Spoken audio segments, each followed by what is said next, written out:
వివాహం కొరకు ఎదురు చూసేవారు చాలామంది ఉంటారండి. దేవా, ఎందుకు నాకు ఇంకా వివాహం జరగలేదు? ఎందుకు ప్రతి ఒక్కరూ లైఫ్‌లో సెటిల్ అవుతూ ఉన్నారు. అయితే నేను ఇంకా ఎదురు చూస్తూనే ఉన్నాను అని బాధపడుతూ ఉండేవారు ఎంతోమంది ఉన్నారు.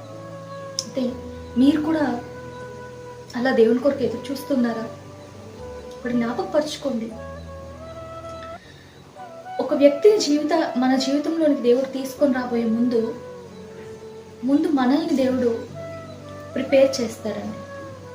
నీలో ఏదైనా గాయాలు ఉన్నట్లయితే ఆ గాయాల్ని దేవుడు మానుస్తాడు. ఎందుకంటే గాయాలు కట్టబడకపోతే, గాయాలని ట్రీట్మెంట్ అనేది ఇవ్వకపోతే ఆ గాయాలు ఏమవుతాయి? ఇన్ఫెక్ట్ అవుతాయి కదా.